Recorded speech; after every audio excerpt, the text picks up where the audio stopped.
why has your country had so few leaders since independence? What is it, 3 or 4 since 1965?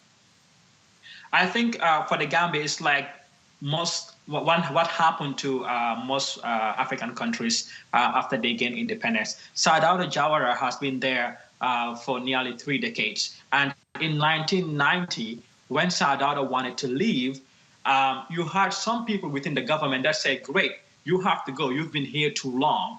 Okay, but then you had some people that were also close to the president who said, oh, no, you can't leave. If you leave, this country is going to destabilize. You're the only person that can keep this country together.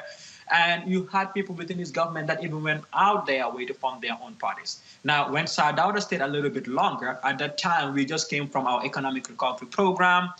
Corruption was high. I mean, Jammeh is an understudy of Jawara.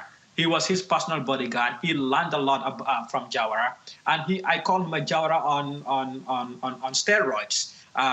Jawara was not brutal. He was not a dictator, but Jammeh learned a lot of political maneuvers and tactics from Sadauda Jawara. So what happened was that Jammeh decided to take over government without much, without resistance at all. So when he took over the government, we are seeing history repeating itself here.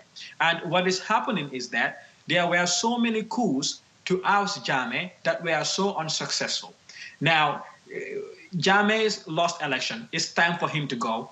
Jammeh initially accepted defeat. Most would say yes. The comment from Mrs. Tambajang made Jammeh fearful. But also, I have spoken to people, ambassadors, ministers, people within his government that were close to him that said, look, there are also people within the army, within the top ranks of the army, and within the government, the senior government leadership itself, that are urging him to stay because they have a lot to lose if Jammeh goes. So we can see all of these things happening. So for most people in the Gambia, Jammeh has exported a lot of Gambian experts and intellectuals and professionals outside of the Gambia who know about democracy and all of these things. But when they return to the Gambia and they join the system, what happens is they actually help Jammeh pass laws that are repressive, that are very restrictive, and they actually aid Jammeh in ruling the Gambia with such an iron fist.